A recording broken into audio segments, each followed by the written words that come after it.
He ariki, he rangatira I roto I tōna iwi Kuki Airani. Koera te ia o ngā kupu tūkeka ki te tika mataiapo Doris Reid I mate ohorere I te rawiki. Nā tōna piritata ki te kingitanga me te iwi o Tainui waka, ka takoto ia ki te marae o te puea I mua I tana hokenga atu ki tōna whenua tā ngaingai ara ki rarotonga. He puti puti a tāhua, he ngaronga nui mo tōna iwi.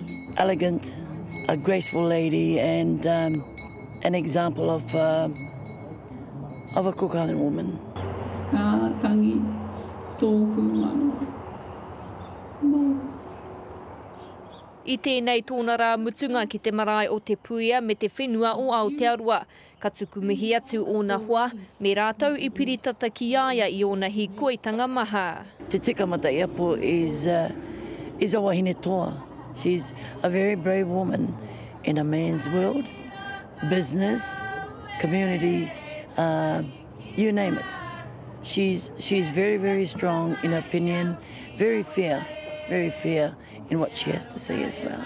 Engari ko te mea tino pauri mōna I mate ohorere nei I te praere kua taha.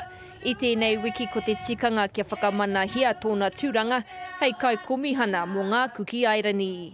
Kua momo nei te waine, nā te mea ko te haere tono nai ki te High Commissioner no te Kuki Airani.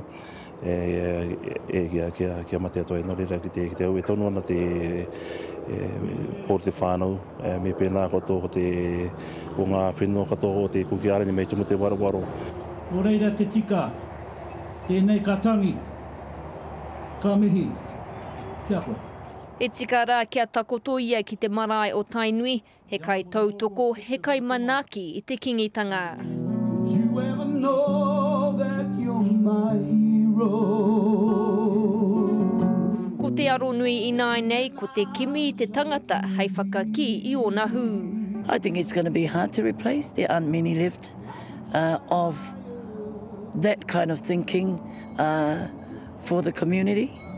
Hei a pōpō ka whakahokia te taonga o te mate ki tōna tūranga waiwai ki te tikāweka ki rarotonga. He tangihanga mo te ariki kua whakaritea mōna. Irena Smith, Te Karere.